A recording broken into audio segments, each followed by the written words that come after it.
Pas de vrai recrutement de fonctionnaires, 150 000 emplois jeunes au lieu de 300 000, retraite après 60 ans, toujours d'actualité.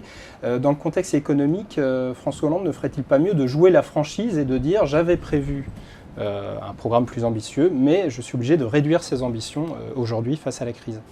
S'il y a vraiment un reproche qu'on ne peut pas faire à François Hollande, c'est de ne pas jouer la franchise.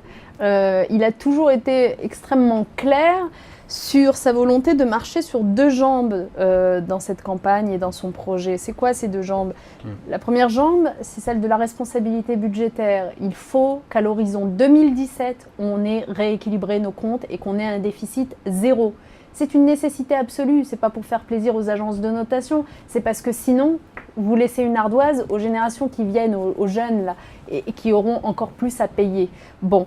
Et puis la deuxième jambe, c'est on va investir pour quand même donner un horizon aux Français qui aujourd'hui se contentent de désespérer et de souffrir.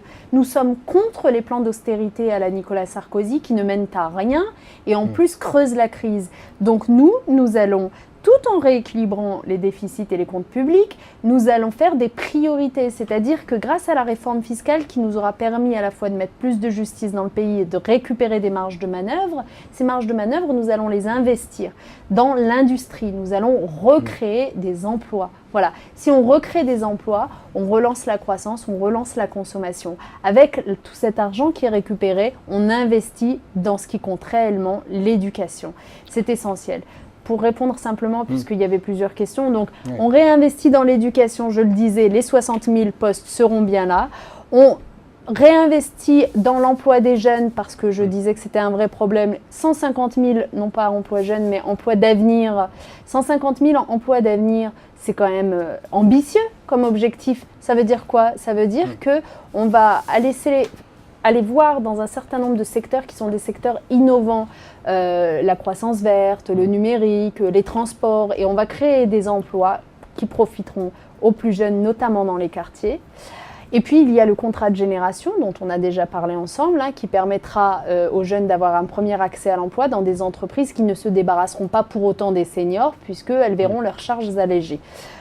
Et puis la retraite à 60 ans, pardon, dernière chose, mais je sais que ça intéresse quand même les internautes. Oui, c'est une des principales préoccupations avec les recrutements dans l'éducation. Je veux quand même dire que l'ambition est toujours là, l'ambition de justice sociale qui consiste à permettre aux gens qui ont commencé à travailler tôt et qui ont cotisé 41 ans à taux plein, de partir à 60 ans.